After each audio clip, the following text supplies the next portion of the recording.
Ho, ho, ho! Merry Christmas, and welcome back to the Pass the Turn podcast with myself, Aaron Francis, and the no longer mysterious man, Tom Durrant. Hello again. We're going to bring all the latest Magic Gathering, hype, spoiler discussions, and our very own and sometimes foolish opinions. So first of all, happy Christmas to everybody, and I hope everyone's having a lovely festive period. You have a nice Christmas, Tom? Yeah, it was good. Cheers. Thanks. Yeah. As good as it can be with lockdown and all that. But yeah. Oh, I know, right? You? Yeah, it was good, mate. Just feel just fat as a house at the moment. Just ate so much crap. But that's the spirit of the Christmas season, though, isn't it? Yeah, I know what you mean. It's it's just sort of difficult to quantify things anymore, isn't it? It's just like normally we have like maybe a handful of biscuits, but when there's 50 more boxes of biscuits to eat, you think might as well just eat a whole box and don't need to go anywhere. No, exactly. No rush. Oh dear. Yeah, my girlfriend just said, take all the biscuits out of the cupboard, put them in a box, and hide them away, just so I'm taught the biscuit master. Now the biscuits are actually behind this shelf here. So if you can see, actually, what you have to do to access the biscuits is you have to take away these talismans here. Let me just do this for you live. So you take away these things here, look. Then you reach behind. And this, in this box here, this treasure chest, you open it. That's all biscuits. That's all biscuits in there, look. And roses and chocolate oranges and misshapes. Perfect. So, yeah, so she doesn't know where it is, so hopefully she doesn't watch this episode. Otherwise, I've just given her the location of where they are. But, desperate times calls desperate measures. So, I thought you were just going to open up literally just one of the boxes. Oh, no. Open up like one of the talisman boxes, and there it was. Yeah, and there it was. But yeah, had a good Christmas though, really, really good. One of my presents in my stocking was a Ikoria bundle. Are they bundles, aren't they? The 10 boosters and the dice. So I got another Charix, which is great. Another promo Charix. Nice. And a couple of worthy pulls in there were Kinnan, the Bonder prodigy bloke. Oh, nice. That's a real good one. Yeah, it's just Simic good stuff. What's the... So I think it's Savai Triome, the one that's a Jeskai Triome. Oh, yeah. And one of the Apex Legends as well, the Snapdax, the Jeskai one. Cool. Not Jeskai, Mardu, sorry. Yes, of course he is. Yes, Snapbacks. Yeah. But yeah, pretty good. Yeah. I opened a pack of Eldraine and it had a mythic in it. Oh yeah, which one? But unfortunately, it was only the Archon one. So not quite great henge worth, £30, whatever it goes for these days. The Archon worth about 50p, unfortunately. Yeah, that's a white card, isn't it? White card turns all other non-Archon creatures into 3/3 Archons. So it just evens up the battlefield a bit. Yeah. Nice, like a widespread Oko, really, isn't it? Yeah, sort of. But I think do they lose all their... Oh, no, yeah. I don't think so. I think they get to keep all that. But yeah, pretty good Christmas. And, bit of a weird one, but I'm sure next year, hopefully, it'll start to get better. I'm hoping that things will get back on track now. Yeah. But we've had a couple of spicy things recently leading up to Christmas, haven't we, with regards to the Kaldheim stuff? So what do we have that was the main thing? Well, the main thing we had was our good friend, Mr. Squirrel. Toski. Toski, bearer of secrets. So, 3 and a green for a 1/1 legendary squirrel that can't be countered, is indestructible, attacks each turn if able, and then whenever a creature you control does combat damage to a player, draw a card. Which seems pretty good. Pretty good. It reminds me of the Spy Master. Is it Edric? Spy Master? Exactly, yeah. Exactly the same as that, basically, but just a pesky little squirrel. Yeah, just attacks each turn, indestructible, and gives you your creatures draw cards, which is nice. I could see that being quite good in like a mutate as a mutate target as well, because I'm not sure whether this is going to be. Well, it's not mythic rare, so that's a good sign. Yeah, that's a good point. Yeah. So it could be potentially fairly budget, but we'll see how it's implemented in standard. Can you immediately see any sort of standard stuff with it or not? I don't know. The sort of idea I had with it is in a sort of go wide, maybe tokens deck, just to make the most out of that card draw sort of thing. Yeah. So it's mainly value. It's not going to be a game ender, is he, Toski? No, but I did just notice: is his right paw a? I don't know what the word is for it. It's not real. It's like prosthetic. That looks like a prosthetic claw. I'd say it's more obvious on this one here. Yeah, it looks like it. Like that doesn't look like the back paw there at all. And on the front, you can see the other side, and that looks like a normal paw. Yet this looks like it's a claw. That's true. Maybe he's been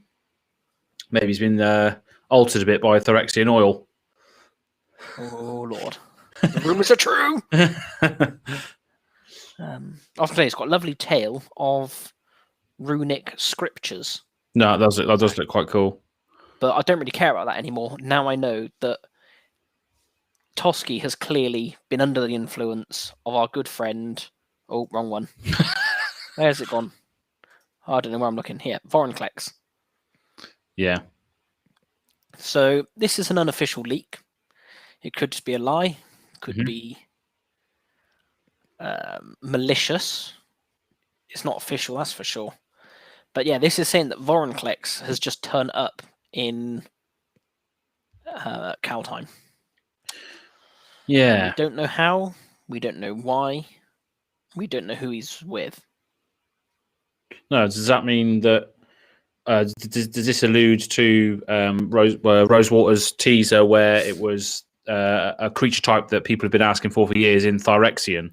That would definitely, fit in perfectly. Phyrexian, I hadn't thought of it, of course, when we were discussing last episode, but it is one that I have heard countless debates on. Why is it not?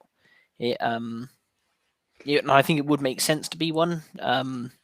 You could have regular bear and then Phyrexian bear, and then you could still have sort of like types, like classes as well, like a cleric, like Phyrexian cleric. Because I mean, the Phyrexian just puts it into perspective that they are sort of altered by the Phyrexian oil, or sort of metallic and in their nature, I guess, isn't it? And that sort of aesthetic, rather than a class. You can't just put Phyrexian whatever to give that impression. So yeah, it does make sense. But does that mean that there's going to be more Phyrexians in the set because this one's here?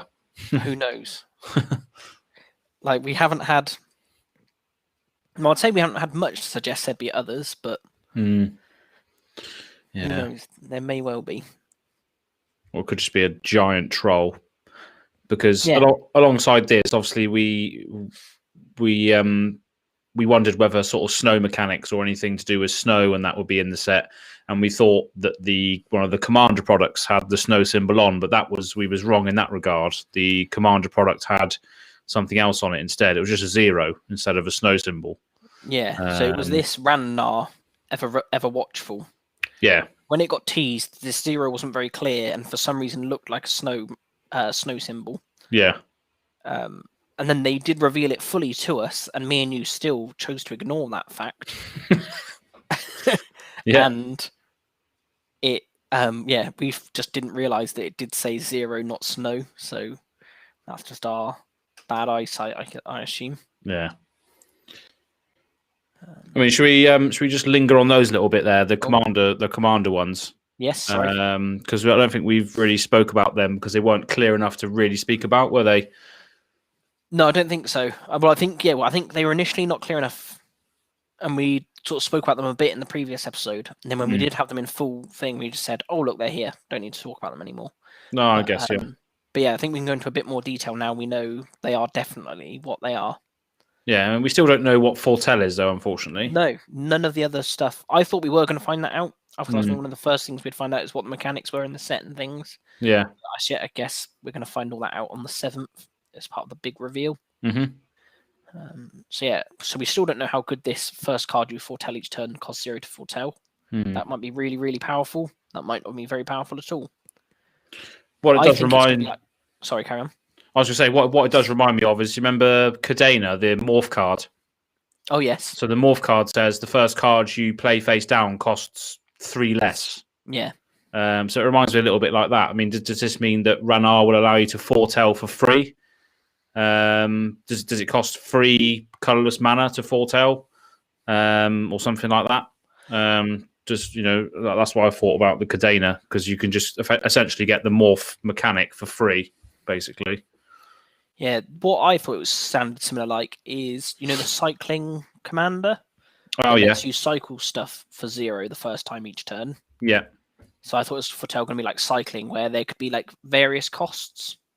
So yeah, that's true. Yeah, depending on how good the card is. Yeah, because you can cycle it for Gavi Nest Warden. That's the one, isn't it? Yeah, the one from Ikoria. Yeah, it could be something similar to that as well. I'm just curious as to what the actual mechanic is. Yeah, so I still think it's going to be about from your hand. Well, yeah, if you look at the text now. But you think it's from the library. Yeah, I mean, but I don't remember seeing this last bit. Whenever you exile one or more cards from your hand and/or permanents from the battlefield, but then, because that's why I think it's from the hand. One, that part, and the second part is the first card you foretell each turn. I don't know how you'd know how to foretell the top card of your library without knowing the top card of your library. Yeah, that's true. Unless there's something else. Maybe there's other cards that say, like, foretell 4, and it just means you do something to the top 4 cards of your library or something. I don't really know. It could be like a weird take on Scry, perhaps. But I guess, if you foretell something from your hand, that wouldn't make sense. Sorry. Yeah. Seems cool though. I'd be interested to see what that's going to be. And then obviously we got the Blade of the Elves character, which is good because we saw a lot of black and green elves in Commander Legends, with like the Abomination of Llanowar and loads of those black aligned elves. So it's good to see that sort of fleshed out. And that was one of our sort of predictions come true, I guess, because we thought of dark elves. So that's pretty on the money with that. Yep.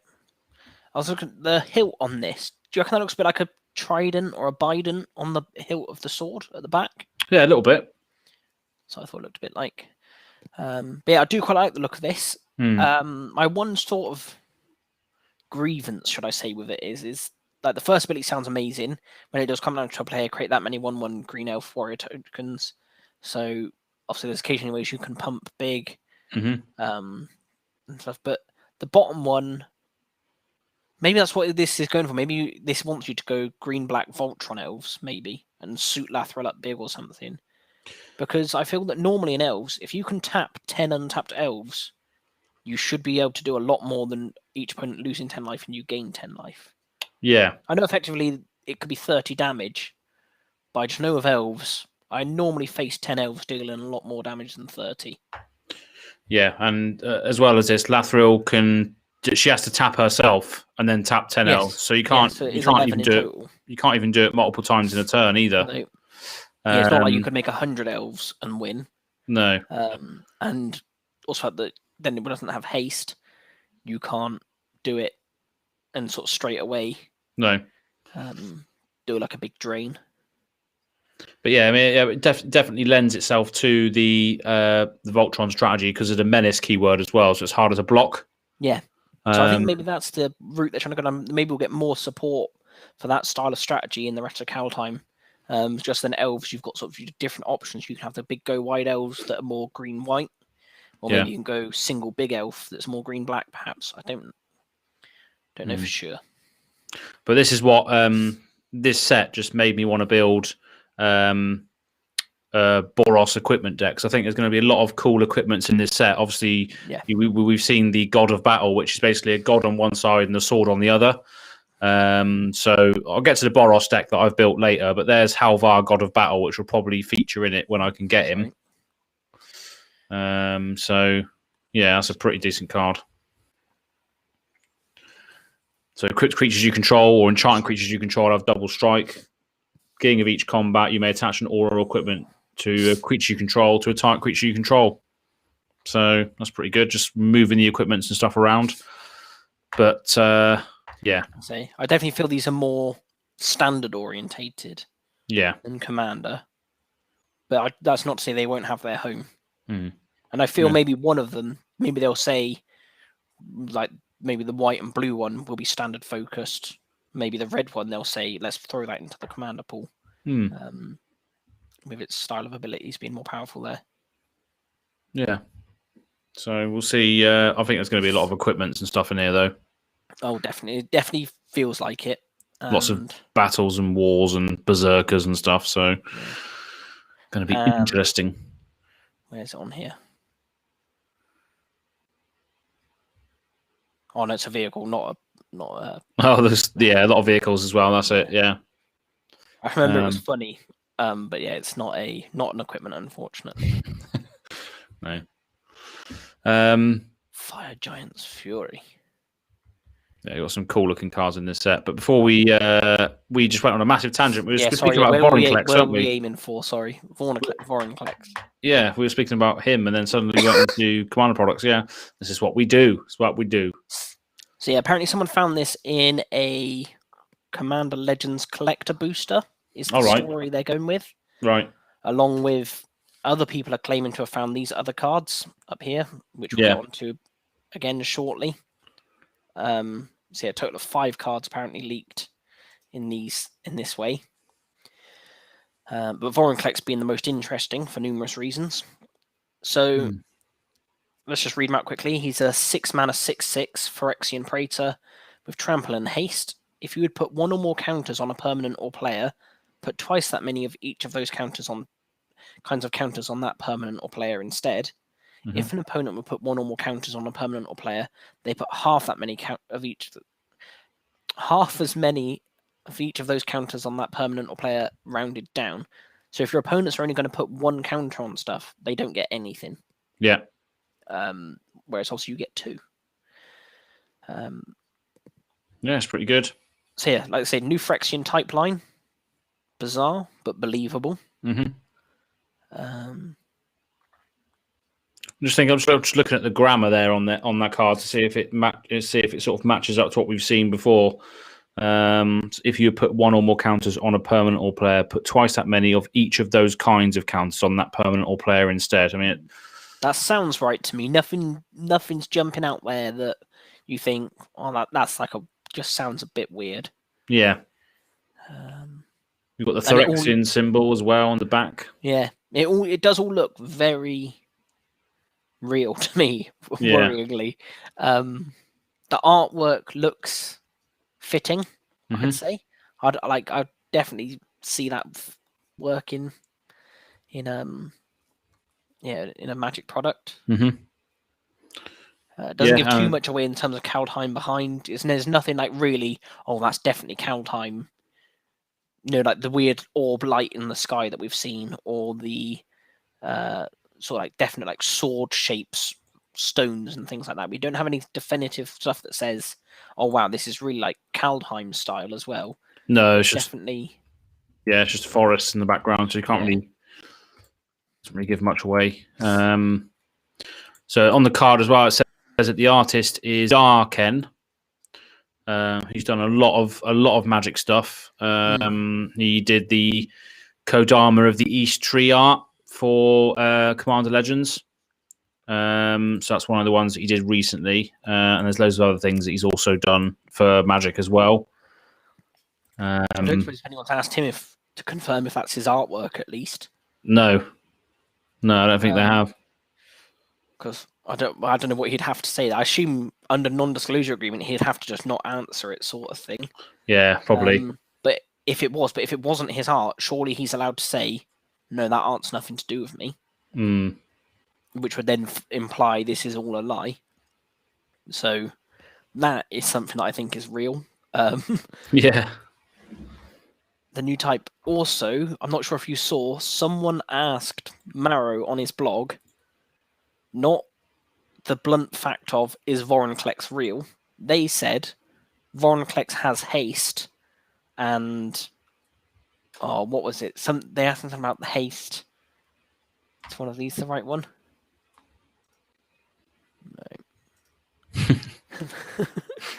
No. Basically, just asked him what Vorinclex has haste. Is that like basically breaking the color pie now? Yeah. And Maro just replied saying that haste has sort of transitioned to being almost like a secondary ability in green now. Yeah. So it's something that still looks a bit odd historically, but is becoming more natural. And then not long after that, he then deleted the post. So people said, did he just not really realize they were talking about Vorinclex? He just saw haste and green, answered the question. Yeah. That's interesting. Or, obviously, because they work at Wizards years in the future, did he not really give it a second thought? He knows this card.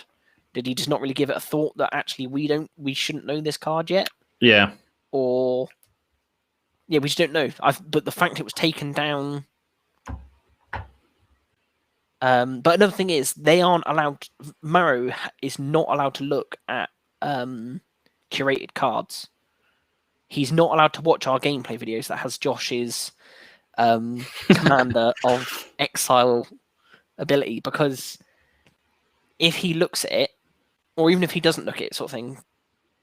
Well, no, I guess if he has to have looked at it. But then if they made a card that was the same as that card, people would be like, "Oh, they've stolen my ideas. I should be due that money, whatever, like for creating this card."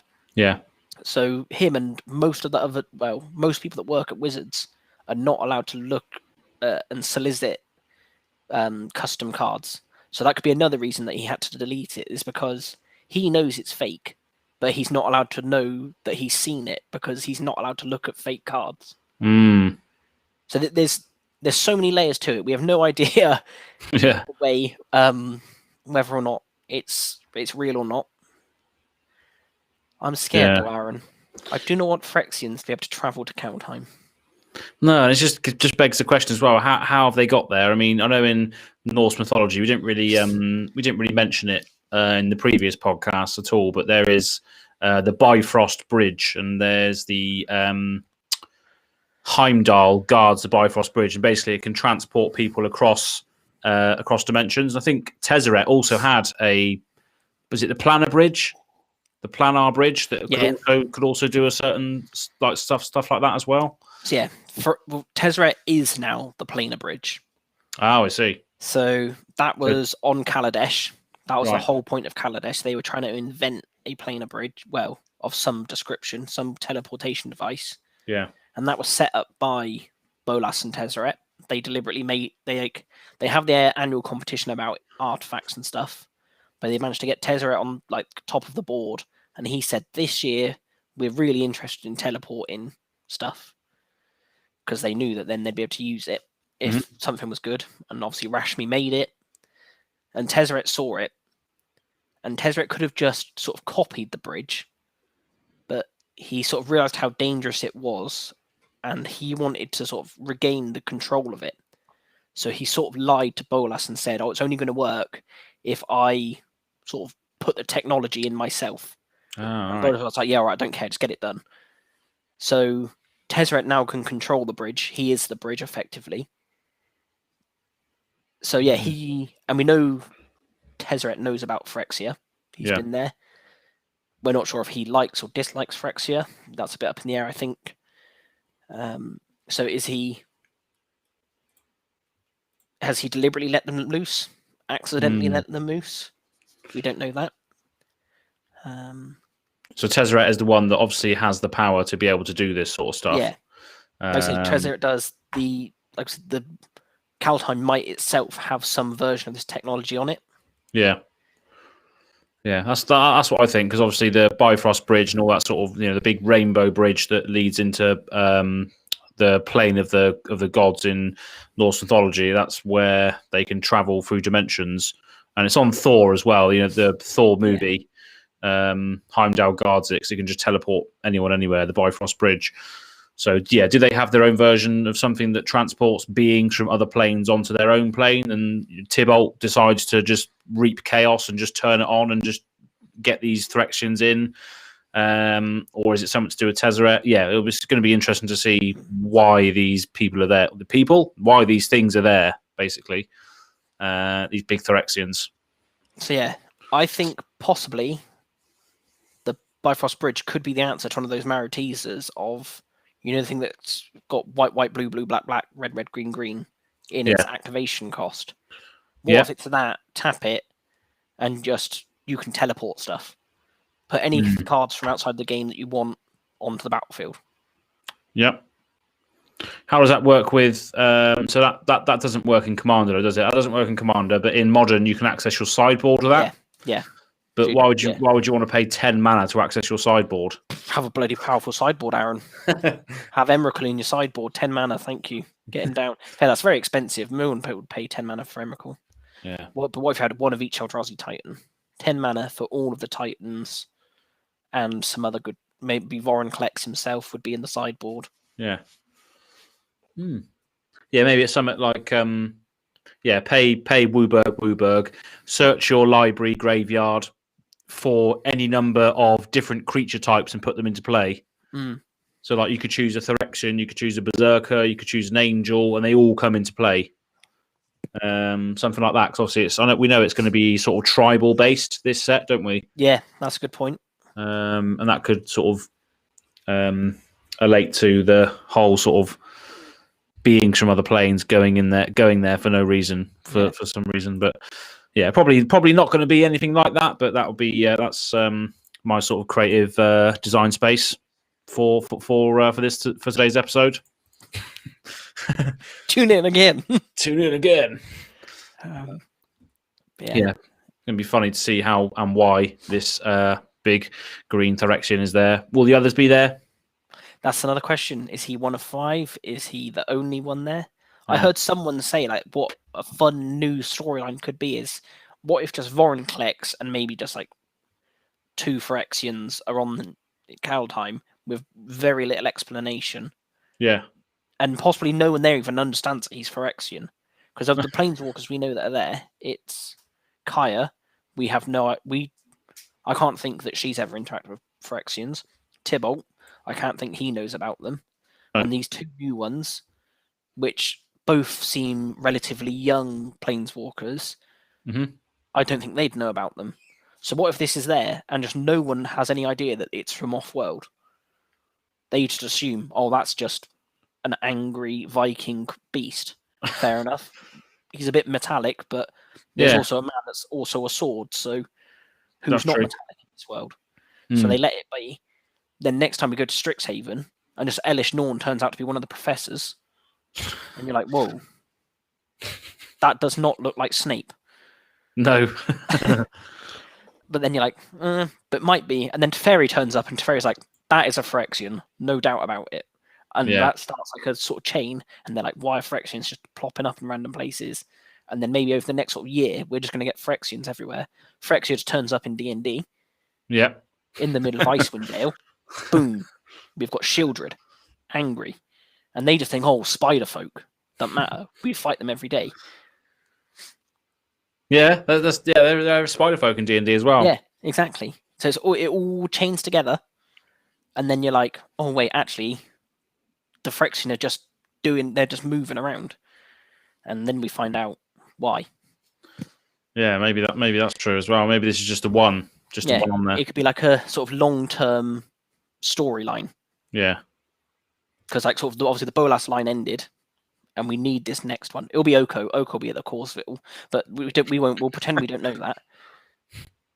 But that's where it'll all be, and it'll be because of the thing on Ikoria. The weird stone, the Ozolith. Oh yeah. Yeah, that's what did it. Yeah. You heard it here first. The Ozolith is the cause for all this mayhem. And Tybalt's the centre of it. Well, no, it's not Tybalt. Oko. Oko. Yeah. Oko is the new Bolas. Tybalt is the new Liliana. I'd effectively say Tybalt, but yeah, like Liliana, someone that's under control of Oko. That's reaping chaos. Yeah. Yeah, sounds quite fun. Sounds like fun. Or this might be a fake card. Or it could be a fake card. Yeah. Because the last thing we know about Phyrexia and the story of that, Khan's just picked up a nuclear bomb from Dominaria and is trying to get as many people as he can to go with him to Phyrexia and detonate it. Yeah. So what if Khan goes there and there's just nothing there? And he's too late. He goes there armed, ready, and all the Phyrexians have left. They've all gone off-world to take over. And he thinks, well, guys, we really shouldn't have been messing around with Oko on bloody Eldraine now, should we? We should have come here first. Oh, brilliant. That'd be a brilliant weekly comic, though. He's just like, oh, yeah, Khan's finally got the bomb. He's got it in his arm. He planeswalks to Phyrexia, and it's absolutely empty. Nothing's there at all. Just gives a powerful speech. And he's like, right, he's got like his crew. Like, he's got like 10 strong planeswalkers with him. Yeah. Like, together, we can do this. To battle! Runs there. And there's just no one. And they think it's a joke. They think some sort of like surprise party. And they're well excited. They're buzzing. Yeah. Like, Garrick's just cracked out a shandy. Oh. But yeah. That'd be good. That's what we need. Garrick versus Vorinclex. Just punching each other in the face. Absolute bruiser battle. I think Vorinclex would win that. Probably, yeah. Only because his face is made of metal. I know Garrick's got a mask, but I think Vorinclex is literally metal face / bone face, whatever it is. I think there'd be too much for him. Yeah, also the problem here is that Garrick can't put any loyalty counters on himself because Vorinclex is in play. So exactly. He can't do anything. Got a +2 ability. Yeah. So yeah, that's going to be interesting to see how and where Vorinclex turns up and whether there's any others, whether he's just the only one, the lone Phyrexian. No, well, it's genuinely very exciting. And again, is this deliberate from Wizards? Back to the age-old theory of mine, it's all deliberate. Because they know it's all in lockdown. They know that they can put this out over Christmas and no one's going to know what's going on. It's so easy for them. And then all they just need to do is they leak this officially on the first day and say, oh, look, Phyrexia here. Yeah. Absolute tinfoil hats. Yeah. Oh, dear. Well, whatever happens, it's not going to be good if he is there. No. You not did good for have standard, anyway. One good point on the trailer, didn't you? That hints towards Phyrexia. So if you look at the trailer, whoever's watching, you'll see that on the trailer there's like this weird sort of liquid oil coming down the tree. Might be able to get it up now, actually, for anyone who watches this now or in the future. That's literally it there. That's literally it there. Yeah, that's it. Time to go home. That's sort of it. Yeah, so the oil is making the sword. In that bit there. This is what we're on about. Yeah. So that looks like the glistening oil. Like it's like a weird liquidy substance. It's not water. It's not running all the way down the tree quickly. It's just like sort of trickling over. Highly viscous. Yeah. And it gives the impression that it's slowly taking hold of Kaldheim, or slowly taking hold of whatever the overarching story is. The Phyrexians are trickling in slowly to take over all dimensions, all planes. So maybe it's just a massive foreshadowing of what's to come, is this oil leaking down the tree. Yeah. Like I say, I do think, they haven't really explained any other reason for this weird substance. No. Apart from it seems to be the same glow as Halvar's sword. That's the only said thing I'd say against this theory. Yeah. Is Halvar looks to be made of this stuff. And it looks to be like just like the Nyx is the god sort of thing on Theros. Mm-hmm. It looks like this weird purpley oily stuff is the Kaldheim equivalent of that.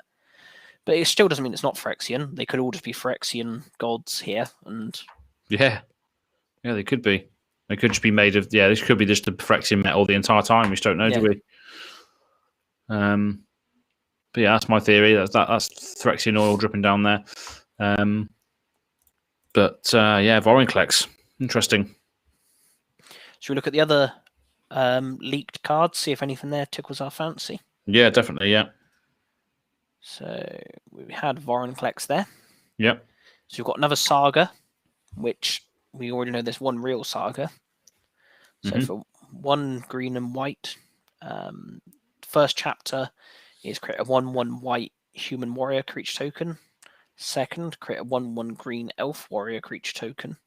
Then 3, choose any number of artifact tokens and or creature tokens you control with different names. For each of them, create a token that's a copy of it. Which seems pretty good for 3 mana. 3 mana for 4 1/1s over the course of 3 turns, if you can keep everything alive. Yeah. It's called the Battle for Bretagard. And it's in the right colours for tokens as well. Selesnya is great for tokens. And, you can copy artifact tokens, so treasures, clues, all that sort of stuff. And this also alludes to the fact that we could get, obviously, new non-token stuff? No. Yes, yeah, there was something there about new non-creature tokens, wasn't it? Yeah. One of Maro's teasers. So again, yeah, it definitely play into that deck if there is one. What interested me though was the artwork. Yeah. There's these at the top, which I did think look a bit sort of like Valkyrie. There's this bit in the middle, like a knot of Lord knows what. Is that sort of 4 or 5 different people all fighting each other in a circle? I think so, yeah. And then some big old demon. Some big old demon. That's mainly what interests us on the show. Just the big demon. New listeners, we like demons. We like to know what they're doing down there. Yeah. So, yeah, we've now seen a handful of good demonic artwork stuff for this set. So I really am hopeful we're going to get one of the big hitters. Yeah. Yeah, I mean, Maro teased that there's going to be a big demon berserker. And that links into actually while we're on the topic of sagas, the one above that is the Blood Sky Massacre. Yeah. So that's 1 black and red for a enchantment saga. Again, at rare. Create a 2/3 red demon berserker creature token with menace. Oh, don't let that just be the demon berserker. No, if that's literally it. I don't think it will be. Surely not. No, because he said legendary creature demon berserker. Oh, was it? All right then, Aaron, I'll let you off. Yeah, that's good. So this will be the legendary berserker then, hopefully, on the right, which hopefully is the same as this one down here. Yeah. Although it doesn't look much the same. Oh, no. Could be. It's got like a spike in the head, 2 on the side. But that one, like the spikes on the side, look much bigger. So I don't think it is, but who knows? But it's going to be something to do with whatever this Blood Sky Massacre event is. This demon berserker is going to be at the helm of this Blood Sky Massacre. So yeah, you get the demon berserker 2/3 red, red demon. Ooh! So it could be a red demon, the first mono red demon. Isn't there red demons on Kamigawa? Yeah, there was a few when we did the demons episode. You did touch on a few red demon spirits. Demon spirits, yeah, they were still demons, but demon spirit, yes. Is this legendary demon berserker going to be a mono red, or is it going to be a Rakdos? This one points towards Rakdos because this is mentioning demon berserker. But you do create a red demon berserker with menace is the first one. Whenever a berserker attacks this turn, you draw a card and lose 1 life. So that's very, very demonic. The draw 1 card, lose 1 life is on a lot of demon cards. So that's interesting. So it's more about demons attacking your opponents if they're berserkers. And then the third law counter is add a red for each berserker you control, and at the end of turn you don't lose this mana as steps and phases end. So that just floats in the air constantly until you use it. So yeah, interesting card again for 3 mana is quite good because you get a body out of it, you draw a card off of it, and then you get loads of mana off of it if you're running that tribe. Yeah, so I think. Yeah, I think it looks pretty good. Yeah. Quite aggressively costed. 3 mana. Like 3 mana for a 2/3 menace isn't too bad. No. Not as a rare, but it's just like maybe a common uncommon. I'll take a 2/3 menace. And then, the next 2 are just sort of bonus on top. Yeah. definitely. And I think it also alludes to the fact that if this is a rare, there's got to be a fair amount of good berserkers in the set to make it worthwhile. Because then you could potentially draw, if you got 3 or 4 berserkers out, you could draw 4 cards, lose 4 life on the second law counter, and then just get a bunch of mana back on the third law counter if you are running loads of berserkers. So that's going to be interesting to see if there is a lot of berserkers there. Obviously, there's a big demon berserker, but will there be more? We will see. I'm hoping. Well, we had the Valkyrie one, didn't we? The Black Valkyrie was Yeah. a berserker, Angel Berserker. So yeah, a lot of pissed off Vikings in the set. Brilliant. So after earlier saying, "Oh, there's no snow in the set because we misread Ranarr," Yeah. the next leaked card, Blessing of Frost, is literally a snow sorcery, thus reversing our theory. Yeah. And is 3 and a green for distribute X/1/1 +1/+1 counters among any number of creatures you control, where X is the amount of snow mana spent to cast this spell. Then draw a card for each creature you control of power 4 or greater. So first off, very powerful. Second off, snow mana. Yeah. And it says, flavor text, a friend of Jorn, or Yorn, is never cold. So. Who's Yawn? A friend of Yawn. Is never cold. So I don't believe we know who Yorn is yet. No, I don't think so. Yorn could be the demon. And demons have fire, keep people warm. He's a friendly demon, though. Yeah, friendly, yeah. Black and red. Berserker. A friendly black and red berserker. No, I don't really know what to make of this now. We thought, oh, yeah, no snow. That makes sense. Now suddenly snow's back. Lord knows what we're getting. I don't know. Yeah, I mean, also, in order for this card to work, there needs to be lands in here that are snow covered lands. Yeah. So yeah, where does that fit? Because you're going to need to release. Yeah, this card is rubbish if you don't draw any. If you don't have any snow-covered lands. No, literally does nothing. Does absolutely nothing. Well, then it says then draw a card for each creature you control with power 4 or greater. See, you'd get that. So just 4 mana, draw a card for each creature with 4 or greater. Yeah. Not the best card in the world, because it's very situational, but it's not the worst card in the world. No. Yeah, there's definitely decks that will be. You will have a lot of big power creatures, so it's just another big, potentially a good green draw spell again. But then with the upside of if you have snow stuff, so yeah, it's going to be interesting to see if there is snow covered stuff in the set then, or stuff that gives your mana abilities as if they were snow permanents or whatever, or something like that. I don't know. But again, all of the artwork on these looks very Magic-esque. Oh yeah. Well, I know obviously Magic artists are just regular artists, and I'm sure if you're good at art, you'd be able to recreate that art style.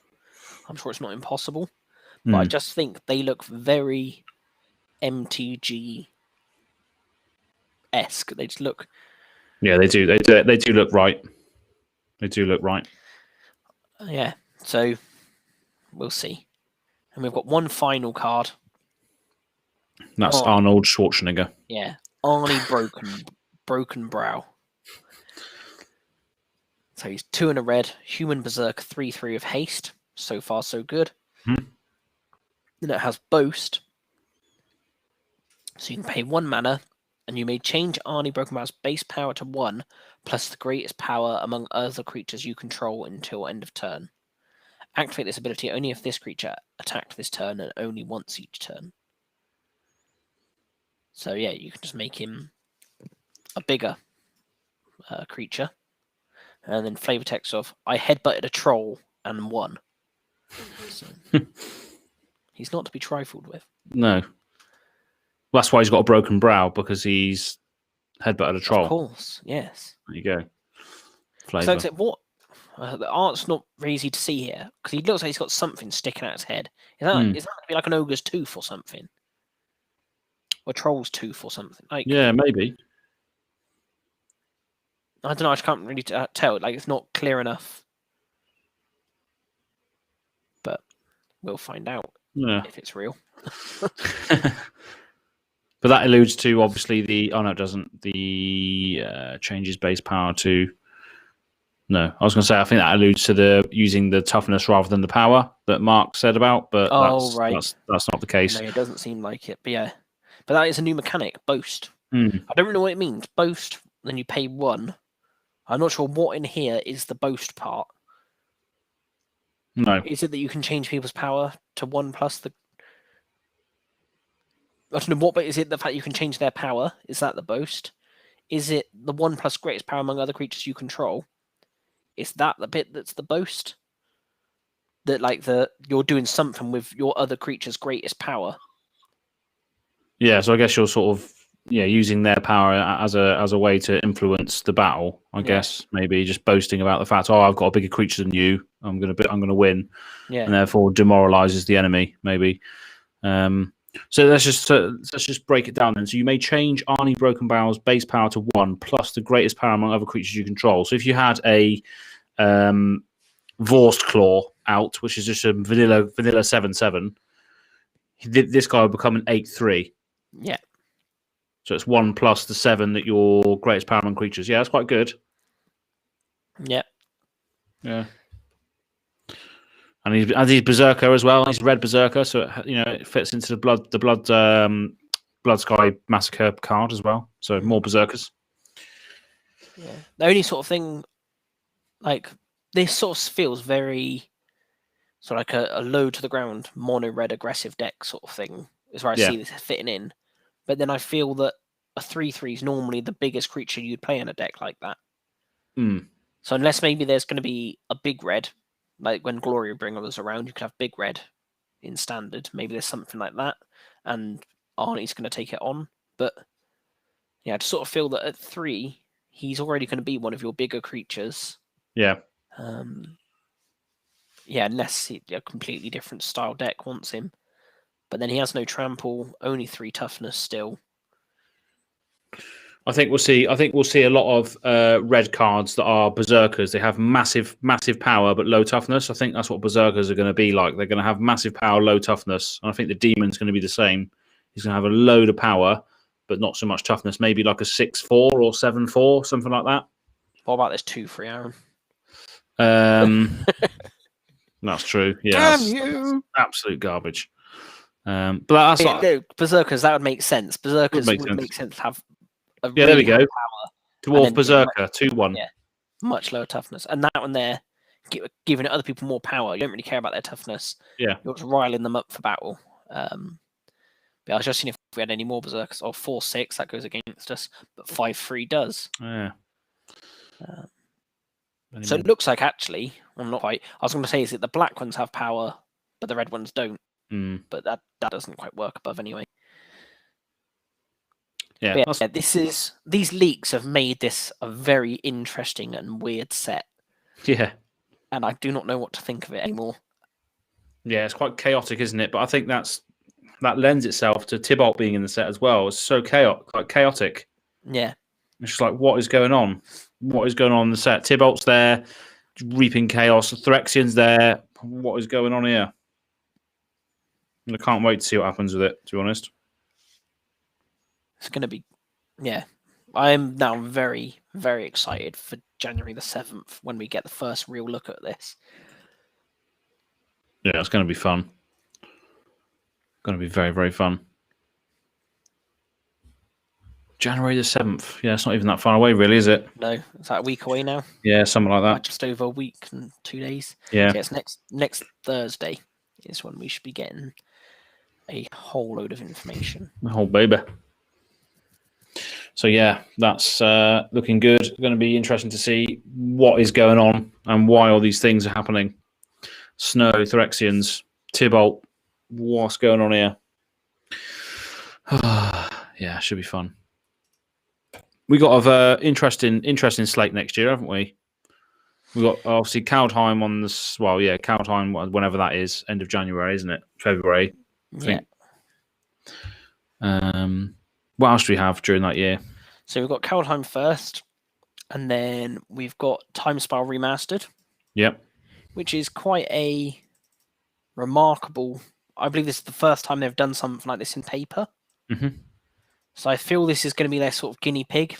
See how it goes. See if people kick off.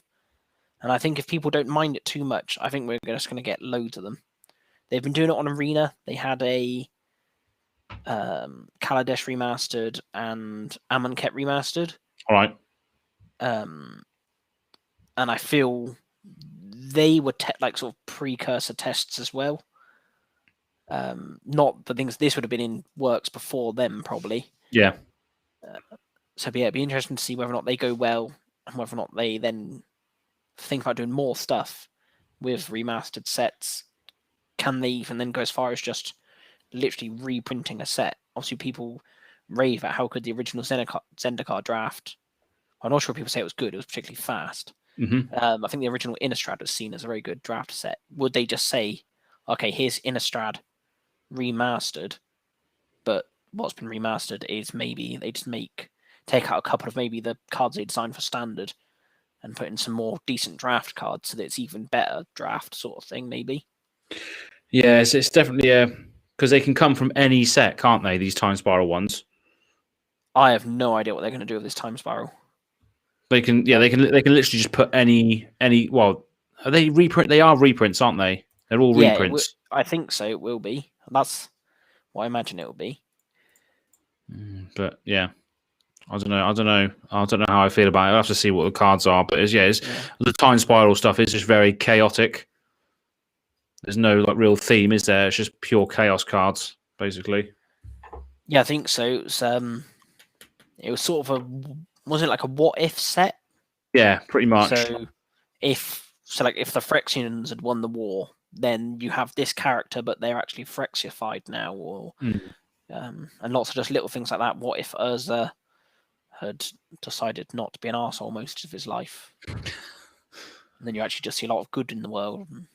Yeah, maybe there is a bit of a storyline there, but it's just like, not part of the actual thing. It's just like you say, what if weird scenario cards. Yeah, I don't know whether or not it's going to be all just reprints from just the Time Spiral block itself. That's what I think it probably is, but who knows? They might throw a few extra things in there that they feel work in the set. Yeah, be interesting to see what that is all about. So you've got Time Spiral, and then what's after that? So then we've got the Secret Lair Ultimate Edition 2. That's sort of like the next big super drop. So we'll wait and see what they're doing there. As we obviously saw a couple of weeks ago, they said about it's going to be mainly artist series based. Oh, so, yeah, that's good. Sort of showcasing different art styles. I imagine they're probably going to have a couple external artists. I think they've confirmed there's a few artists that used to do art for Magic but haven't done it for a while. I think they're going to get them back involved again. And then I imagine we're probably going to get some of the current artists that people love to do a few as well. Yeah, that'd be good. Yeah, that's what I like about Secret Lairs is the ultimate art, the alternate arts that you can get for some of your favorite cards. If we had there wasn't there something about contracts and demons stuff as well. Yeah, that popped up somewhere, didn't it? Like contracts and something else. It was something like, it was, I think, 1 enchantment and 4 creatures or something is what it said. Yeah, 1 enchantment, 4 creatures and a contract. And it was called Read the Fine Print. Yeah, that was it. Yeah, that'll be the drop for me if that is a thing. Yeah, and if I like the art on them. I'm hoping that is what it is. That'll be cool. That'll be awesome. Just a throwback to an old storyline as well that's obviously gone now. Yeah. Because it was quite a popular story, wasn't it, the whole thing? Yeah, and a long-standing one as well. There was a period where I think that was going to become the main story of Magic. Yeah. And then it suddenly got shelved. And then I think they realised they needed to quickly rush it through to get the Bolas story to work. Yeah. So I feel it sort of got the ending just sort of pushed through a bit quick at the end. Yeah. Which is a bit of a shame, but it was still interesting. And there's still plenty more we don't know about that. We shouldn't know anything about the Raven Man. No. Liliana. So there's still a lot more we can explore there. Yeah, still a lot of threads hanging around, isn't there? Which is nice. It'd be good to see where Liliana goes now, because obviously she's just chilling out around at the moment. I think so. I think she went back to Dominaria, back to like her hometown sort of thing. I think that's where she went, if memory serves me right. Yeah. So yeah, she's gone there to sort of contemplate what can she do with herself. She knows she's done some horrible, horrible things. Yeah. And I think she sort of knows she doesn't want to be like that anymore. She wants to be good. But at the same time, she has no idea how to be good, because she spent hundreds of years only caring about herself, sort of thing. Yeah. Just a bit soul searching. As we all do. Yes. Maybe she's in lockdown contemplating. Yeah. She's on Dominaria, lockdown in Dominaria. That's not a good place to be, is it? Good Lord. Imagine if... So the story of Phyrexia is that there's this weird disease breaking out. And I think it's Yorgmoth finds a way to fix... Or he says fix it. He doesn't fix it. He bloody builds someone like Vorinclex. What if that's the cure? What if that's what Pfizer are doing at the moment? They've just built, you know, that little old woman that got her first vaccine from Wakefield or wherever it was? Yeah. What if she's just turned it into Elish Norn and we don't know about it? Oh. Yeah. Oh, Jesus. Loads of tinfoil hats going on about that as well. So we'll see. We'll see. I think I'm ready to take on an old Elish Norn, to be honest. She'll be... No. Not good. Ian McKellen. Now that'd make a good Vorinclex. Yeah. You know, I think Ian McKellen's more of a Jin Gataxius, though, isn't he? Probably, yeah. All the knowledge. Yeah. Absolute wisdom. Absolute sidetrack there. Which brings us neatly onto Strixhaven, talking of Elder Wizards. Elder Wizards, yeah. So that's the set we know about, which is a... People are calling it Harry Potter World, and I do not think that's it at all. I think people have gone a bit over... I know it's a magic like the best magic college in the multiverse, but I don't think it's going to be much like Harry Potter at all. No, I mean, it's the closest thing you can get to, you know, taking the mick out of what the secret lair could be and all that sort of stuff. And obviously, we've had some controversies with obviously TV shows or real life actors in Magic the Gathering cards with The Walking Dead, and people just thinking with the saltiness that they've got towards it, this is going to be Harry Potter World now, the next one, and then it's going to be Power Rangers, and then it's going to be this, and that. What do you reckon? Do you reckon there'll be a sort of product that does Harry Potter in this? Yeah, I did see someone though make a good point. Apparently, when Strixhaven is being released, is the same date that the Harry Potter film is meant to be released. But obviously, the Harry Potter film's now been pushed back due to COVID, but it still would make for a good crossover of Secret Lair. Yeah, yeah. So, I didn't realise there was another Harry Potter film. Yeah, it's the next one of them Fantastic Beast ones, I think. Oh, yeah, yeah. Where I believe an actor's just been fired. What's his name? Johnny Depp. Johnny Depp. The wife beater, but he was actually beaten up. But no one really knows who beat who. Nobody knows what's going on with that, do they? But he's been fired. Oh, dear. But I think Strixhaven is the world from Jumpstart, you know, that had just all like the floating books and stuff everywhere. Yeah. I think that might be Strixhaven. I know it sort of said that was like the biggest library, but it could be the biggest library in the biggest college, maybe. Yeah, I reckon so. Yeah, I don't know. That had like the Sphinxes and things like that. Well, yeah, what was it? Well Red, wasn't it? Well Red was one of the Jumpstart packs was Well Red. So yeah, definitely a fitting place for it to be if that was the case.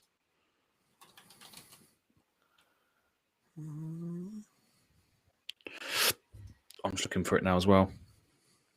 See if there's any sort of flavor text on there for Strixhaven.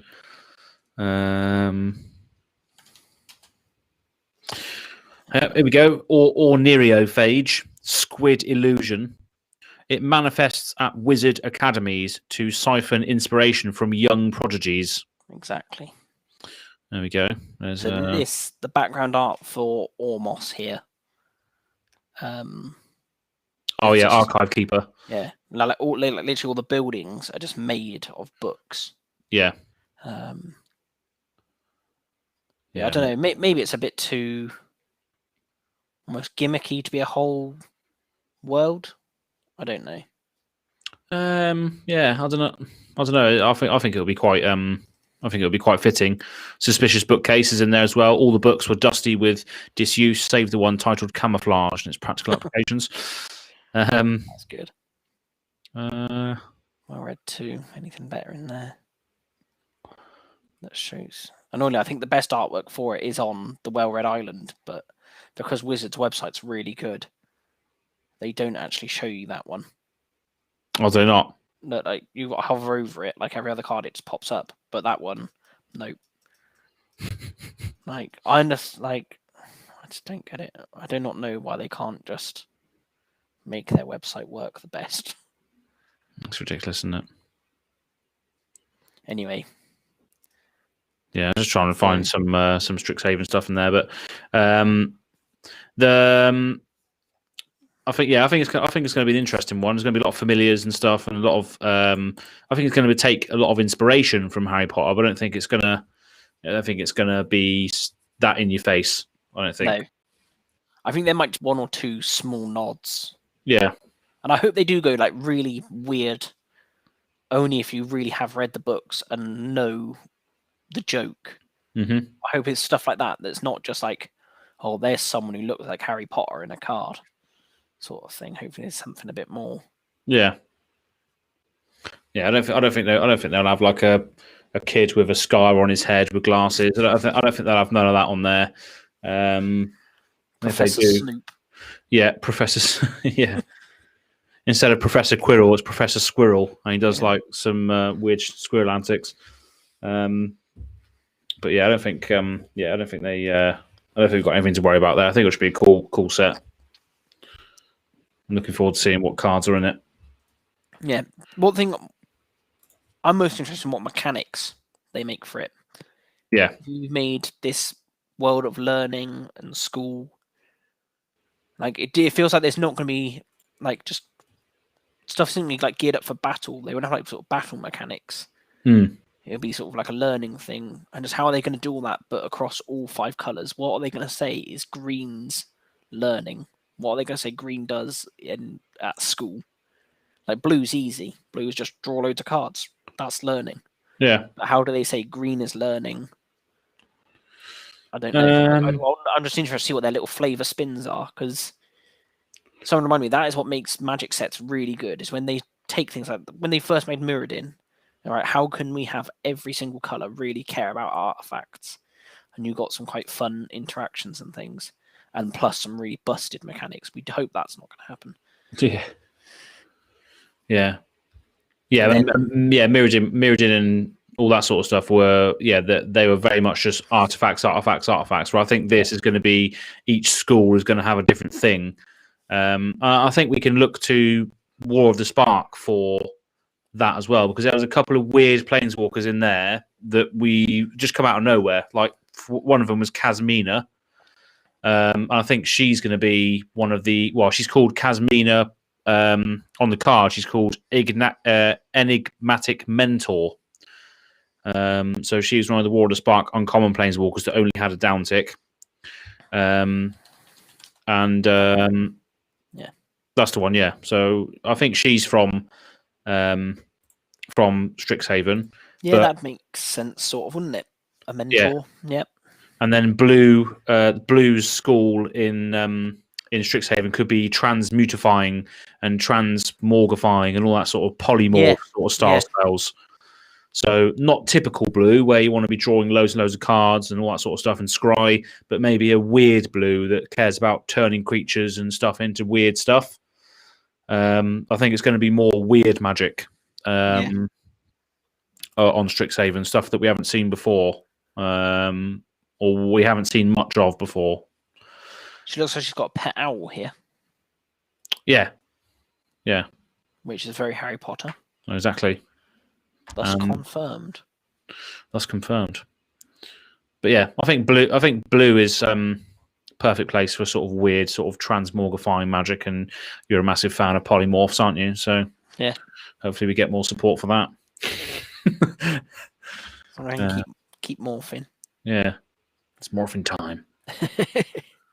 And if you look at other ones as well, like I think there was another weird planeswalker in Water Spark. Was it Jang Yangu? Was he in that as well with his wolf? Yeah. How do you spell it? That's going to come with just millions of cards, isn't it? And also not one Jangling. Jangling automaton. So that's for the listeners at home. That's a 3-mana artifact creature. If Jangling automating attacks, untap all creatures defending player controls. What? We always look upon our first creation masterpieces, no matter how awful they are. Wow, no, that's very true. Whoa, what happened with card? That was ridiculous. Whenever it attacks, who, why? A 3/2 as well for how much mana? 3 mana. So yeah, 3 mana, 3/2. It's not like it's even like aggressively costed. It's literally just a card with all downside. Goodness me, that is ridiculous. Untap all creatures defending player controls. Yeah. Oh my goodness me. Sorry, I was jitting around lots there. I do apologise. That is hilarious. Only on the Past Turn podcast we found jangling automation. Or no, automaton, sorry. Anyway, here's the real Xiang. Yeah. So I think this as well will be a good indication of what Green wants to do. It wants to put counters on things, and then once they have a counter on something, they can then tap for mana. So it's like symbolizing like growth. I guess, yeah. Rather than sort of like typical Green ramp spells and stuff. This will put counters on things and then allow you to sort of tap for mana or do stuff with those counters. Just trying to think, is there a list of people that were in War of the Spark? Just want to see if there's any others. Because we know what wizards are like. They see these things years and years in advance. Yeah, it's like apparently Kaya. Was it Kaya? Kaya, yeah. She was set up. Was it? I can't remember. It's something from his daft. She was set up to be in War of the Spark. She wasn't. But they went as far back as that conspiracy set to actually make her. Like, because they knew that they'd want her that far ahead. Oh.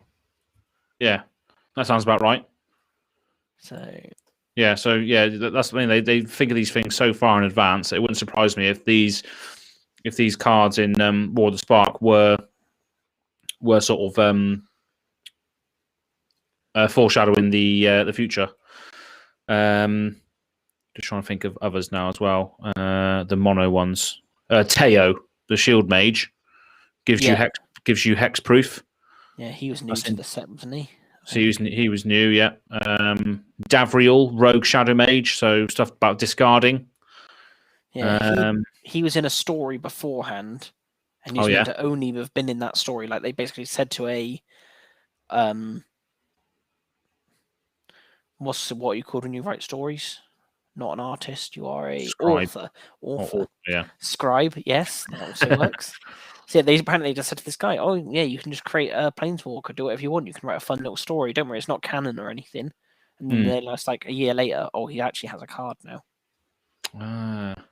Yeah. And of course, we've got the Wanderer. Who or what is the Wanderer with no type? No, exactly. It's it's completely unknown.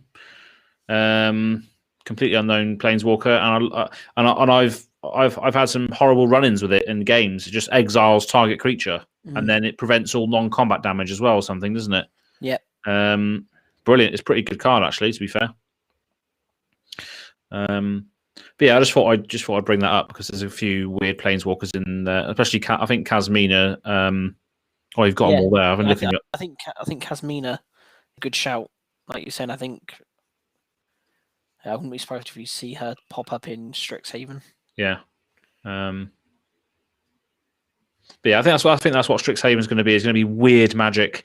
It's going to be. I think it's going to be mono colored. I don't think it's going to be like with a. Because it makes sense, doesn't it? You go to a class, you focus on one aspect of magic, whether it be green on its own, blue on its own, red on its own. And I think that's going to be a throwback in a way. So it's going to introduce like different colors in their rawest form, but it's going to be weird interpretations of the color rather than what we're used to, I think. Yeah, that makes sense. Yeah. Like instead of red burn, it's going to be red extra damage. So it's going to be this much damage +1 or this much damage +2. Yeah. Because we've seen a lot of double damage, triple damage. I think it's just going to be if you burn someone, it's going to do an extra 1 damage, or it's going to do something a little bit extra, and just reward you for doing that. So yeah, looking forward to how that's represented. What's the next one? Oh, the next one is going to be interesting. Dungeons and Dragons crossover. Dungeons and Dragons. Adventures in the Forgotten Realms. Mm. So yeah, this replaces the core set, I think. Oh yeah, no core set. Yeah, because then the what we're getting to later is what we've just had in Zendikar. So yeah, this replaces the core set. So I think again we'll just be getting a lot of sort of nuts and bolts mechanics there, sort of thing, sort of standard, but just having them reskinned for D&D. We're gonna have some sick stuff in this. It's going to be quality. So the Forgotten Realms include the regions of Icewind Dale, Waterdeep, Neverwinter, and Baldur's Gate. So all classic RPG games that you would have probably heard about for PC. I know all of them. Yeah, and I don't know much about D&D, so no. Yeah. But you've definitely heard of the PC games and all that representations are there, haven't you? Exactly. So there's going to be some iconic areas, which are probably going to be represented on sort of land cards, maybe, like for Waterdeep and Icewind Dale and Baldur's Gate and all that sort of stuff. And then you just got some awesome monsters as well that are going to appear, like a Beholder. So it's like the one-eyed tentacles. Yeah. So you got the Beholders. They're probably going to appear. You got Mind Flayers, which are like weird, sort of octopus-looking things. Got like little squid things on their chins. Cthulhu thing, whatever that's called. Yeah, like that. Cthulhu. Yeah. Like on it's on Stranger Things. Go watch that, guys. Yeah, that is massively inspired by Lovecraftian horror, and Beholders and Mind Flayers. Definitely would want to see more Lovecraftian influences go into magic, and this is where it probably will come from. And then you got just weird stuff like owl bears, like like bears that are mixed with owls. Oh, yes. Let's get that. So yeah, owl bears look quite cool. Owl bear, all in capitals as well. There we go. 5E is the 5th edition. Some of these pictures look good, some not so good. Yeah. Let's have a look at it. See if there's a picture on there. That's all of its stats from D&D. Keen sight and smell. Interesting.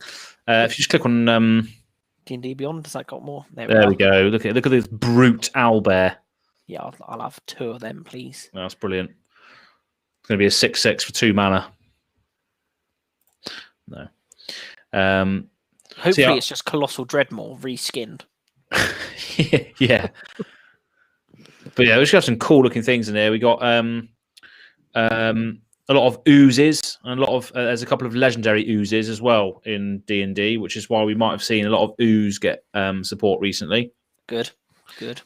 Because I know you wanted to potentially, well, we'll speak about this in a bit, but what decks you wanted to build out of the recent sets? You wanted to visit Slurk, didn't you, or something? Yeah, I just literally oozes need more. They need more help. Yeah. And not in the way of, here's a changeling that you can pretend is an ooze. No. Get out of here. Yeah. I want a real ooze. Yeah, that's one thing we don't like, isn't it, about tribal support these days, is that it can just be anything of anything. There's no real creature type. It can be anything at any time. Yeah. Changeling tribal. Yeah. Boring. Yeah, that's boring. I feel like that used to be really funny and good, but now I just feel that's just every tribal deck now. Yeah, fortunately. Speaking more about D&D, we're going to see some awesome characters as well. I think in the form of legendary creatures, which is going to appeal to Commander players that know of Dungeons and Dragons and Commander. So it's going to hit a lot of sweet spots. I think that set. Like you got the famous Drizzt Do'Urden, which is he's like a drow, he's like a dark elf, but he is a good guy. He's like wields 2 swords. Yeah. So could see Ice him. magic, I believe he uses. Ice magic, yeah, that's right. So, yeah, I will be amazed if we do not get a Drizzt card. Yeah, I'll be absolutely flabbergasted. No, I think we definitely will have Drizzt. He's the most famous one, alongside his arch rival Artemis Entreri, which is one of my favourite characters. He's an assassin rogue sort of character, and we know how much rogues have got support recently, and I'm really confident we'll see him in there as well. So yeah, I'm very looking forward to that. Yeah, that's a good point actually. D&D is the last set before the standard rotation.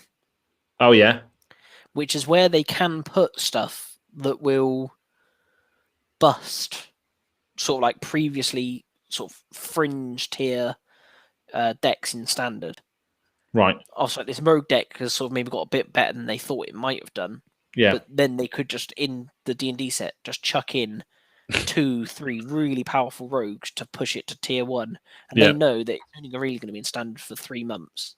So they can make it sort of not as busted as they want, but they can really push it to the top and know that within 3 months it will fall back down again. And it just really shakes standard up for a good period at least. That's the way they sort of say that they want it to work and how it should work.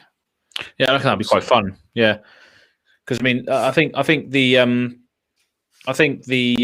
rogues that we'll see in this set will be legendary creature rogue, human rogue. They're not going to be ones that you can have. Well, actually, no. In standard, you can have 4 of each, can't you? So you could have so yeah, it could be absolutely degenerate, but that's good. That's what standard's for. That's exactly. Standard is meant to be broken. So yeah, that's going to be good for Commander. It's going to be good for just hitting a lot of sweet spots, seeing some weird creatures we've never seen before. It's just going to be interesting to see that. And why are we there? Are we there because of the story, or are we there just because it's a interesting core set replacement? Why? Yeah, I think because it's a core set thing. I think it's going to be completely unrelated.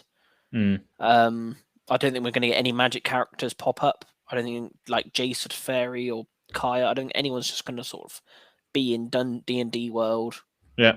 And stuff. I think they're going to have it as completely standalone, have its own little mini story happening, perhaps, or sort of maybe there'll be references to other stories. Like you drop a thing saying, "Oh, these are the characters. Here's like a rough outline of the story. Go here to find the full D&D story and campaign and everything." Perhaps. Well, so you don't actually think any sort of magic character is going to like appear on this plane, which so happens to be Forgotten Realms, then? Oh no, Vorinclex will be there. Don't you worry, Aaron. Yeah, he'll be there. He's apparently going to be in every set going forward now. He's like, you remember when people used to joke about Fibblefip just like popping up in random sets? Yep. That's just what Vorinclex does now. He's just everywhere. Oh dear. Each time, just more angry. If there was a threction to be in this set, though, it would be Sheoldred because of the Drow and the Driders and all that sort of stuff. Yeah, I think it'd fit well in there. Oh, it would, yeah. If you get up an image of Drider, if you just type in Drider on Google, or maybe even on D&D Beyond, how do you spell it? Drider, Drider. Just as easy as it sounds. What does this look like? If you look at the images, yes, that is Sheoldred. Yeah. So if there was a set that Sheoldred would appear in, it would be that. Yeah. Look how freaky those things are. Yeah. You would not want to encounter those, but that would be awesome if you had a Driders in the set, which basically just like human spider hybrids. That would be awesome to see those. Yep, that would be cool. So hopefully, I think we will. I think, from my small knowledge of D&D, I think I recognise these from one of the games I've played. Yeah. So I'm hoping I get some of that. Human spider card, or just another legendary spider. Hopefully, no, more likely just be just a rubbish creature, I expect. So yeah, looking forward to that. D&D, lovely. Then we've got Modern Horizons 2. Yeah. So obviously that was successful the first time around. Yes, it was. I think they've already said they're going to reprint the enemy fetch lands, or the fetch lands they didn't print last time, or something. All right. So I think we're getting those. That What, might actually be a in lie. the set? Yeah, in the Modern Horizons set. Oh, wow. Okay. I'm sure I've heard people talking about that, but I can't think where they've definitely confirmed it. That's madness. I don't think they'd ever do that. But I think if not, we'll get good lands in there. I imagine they'll reprint shock lands or something. They're like, it's a modern set. They need modern lands. They have to eventually, don't they? Surely. They can't just hold on to the shocks and fetches forever, can they? They have to print other stuff in there. Because I wanted to get my Boros deck. I wanted to get a Sacred Foundry recently, and I didn't want to get it because it just looks ridiculously expensive. Yeah, Arid Mesa and all that sort of stuff are just really expensive cards now. Was there a Boros one in Modern Horizons, or are we waiting for that one? Silent Clearing. Maybe there wasn't these ones. It looks like these ones are the Painland things. Yeah, basically pain lands, but you pay 1 life rather than it deals damage to you. Yeah. Oh, yeah. Sunbaked Canyon. That's what I need to add that to my list, actually. Sunbaked Canyon. Because I need drawer cards in Boros. You need that. So yeah. So no, maybe there's not going to be the lands in there then. For some reason I thought there was, and I thought someone said it was because they were completing the cycle started in Modern Horizons 1. That seems like it's a lie. So I don't really know where I've managed to fabricate this in some weird dream. But there'll be more weird busted stuff, more Hogarths, more Urza. Oh, yeah. What else was in Modern Horizons 1 that just... Yorkmoth. What's his name? Renan 6? Renan 6, Yorkmoth. Yeah, it was just full of broken stuff, wasn't it, really? Morophon, the absolute tribal lord that nobody cares about. I don't play Modern, so I don't know if any of these cards have made it into Modern. There was another Marit Lage, wasn't there? I think.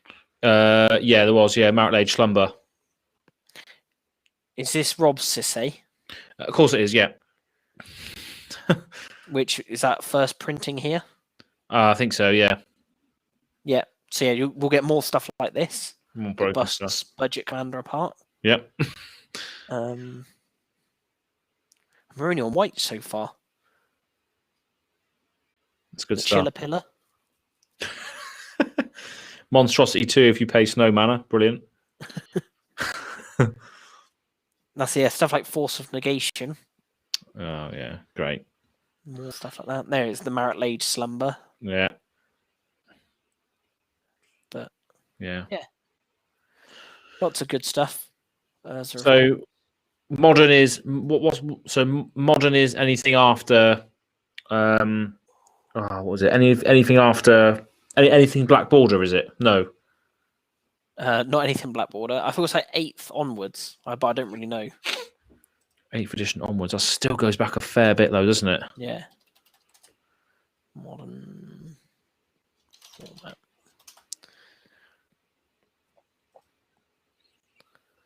So modern is following sets are permitted in modern tournaments. Yeah, just go down to the very last one on the right side. Mirrodin. Wow. Yeah, so there's 8th there. So yeah, so just before 8th, I guess. Wow. Year before 8th, 7th onwards. So modern is still very competitive, though, isn't it? Yeah. Look at this for a ban list. Nothing there. Grizzlebrand's modern, isn't he? You can play him. Of course you can. Oh, And goodness Emrakul. me. It's where the joys of Commander goes to play. Madness. Weird band, of course. Yeah, weird ban list there. You got all of your artifact lands are banned. Yep. Ancient Den, Great Furnace, all of those are banned. That's bizarre. Skull Clamp. Wow. Yeah. Deathrite Shaman. Jeez. And a lot of people argue a lot of these things could probably be unbanned because stuff in Modern is so powerful now. Yeah. These aren't really that powerful anymore. Like the Splinter Twin combo and things like that. People say you've got things just as crazy in the in the format itself already. God. Yeah, I don't know. Modern Horizons 2, as with all these sorts of things, we're going to get a handful of goodies for EDH. So no, yeah, I mean, a lot of the cards in Modern Horizons were fantastic. Like Urza and that is one of the CEDH commanders, and some really good stuff in there. Like Ayula, Queen Among Bears. Why was that in a modern set? You know, a bear tribal commander. It's just like they say it's modern Horizons, like a nice injection of modern cards, but they just design stuff for everyone now, don't they? Yeah, and just whack a name on it. Yeah, I don't think a set goes by where they don't at least have Commander in the back of their mind. Yeah, I know. Yeah, it's just. I did a video recently. Did a video recently about getting back into Magic through Commander because I was speaking to one of my family members over Christmas and he wants to get back into it. And I said, "Look, remember the times that we had 10 years ago where the game was we were still playing with 60 cards, but we were still sat around on a floor on a kitchen table playing all 4-way games.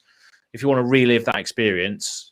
Let's get you into Commander because that is what basically Commander is now, is that whole sort of social aspect dynamic that people like my uncle were playing back then. Yeah.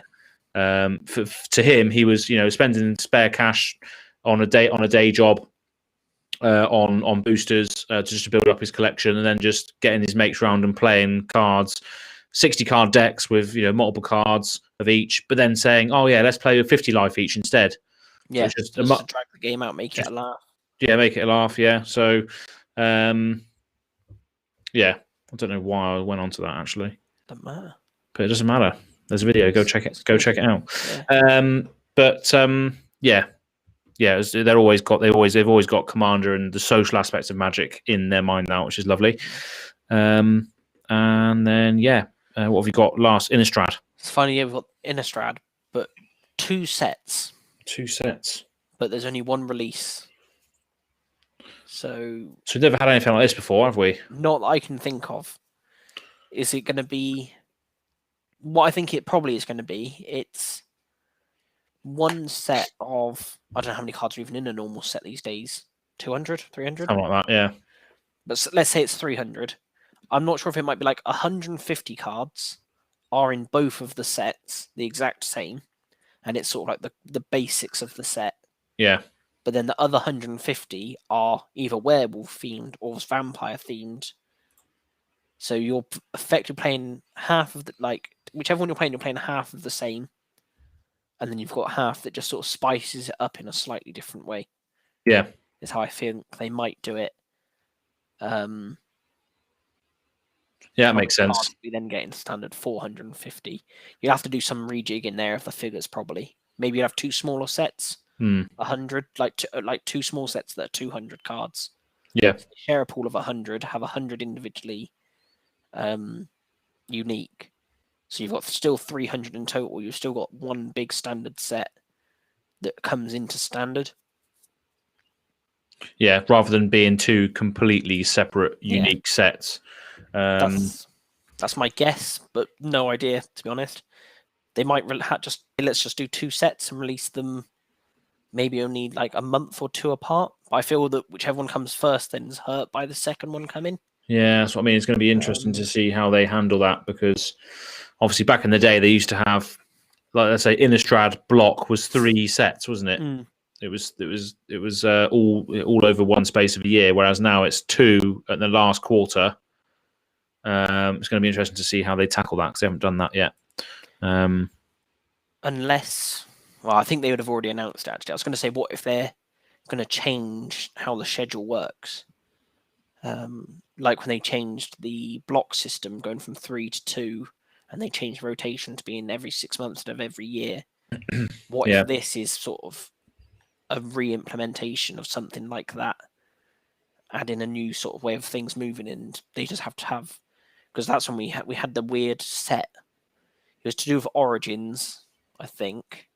Yeah. That ended up becoming a weird. It was the end of the 4-block set, and then I think Origins went with one other set that was actually part of a 3-block to become the first of the next 2 blocks, 2 set blocks. I think it was something like that. I think it was to do with Origins.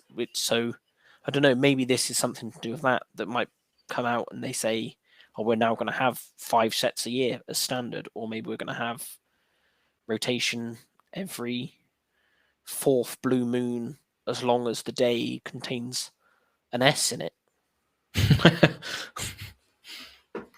And that would work with Innistrad werewolves because they care about the moon and stuff, wouldn't they? Yeah. Lunar cycles and what have you.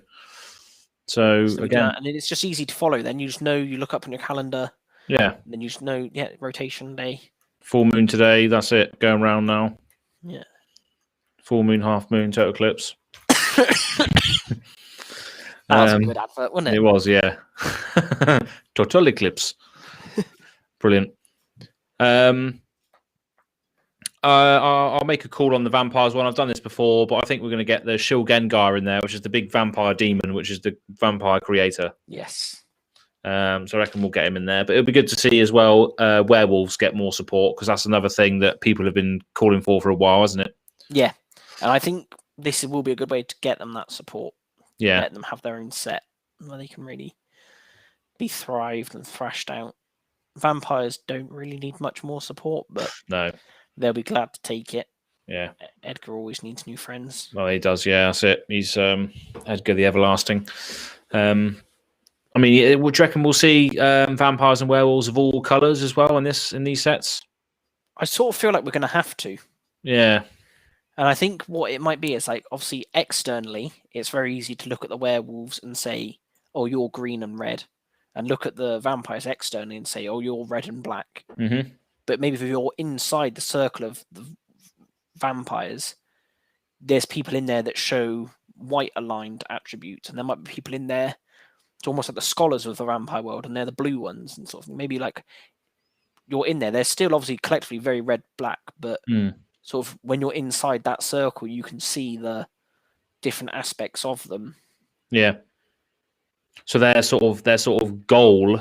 So their sort of goal orientated color is black and red, but within that sort of, once you deep dive into their culture, there are still sort of blue vampires, white vampires, and so on. Yeah, like it might be like, obviously it's going to be a bit of a color weirdness, like things aren't going to look quite right and stuff. But no. I think they could make it work. Have a bit of fun with it. Like sort of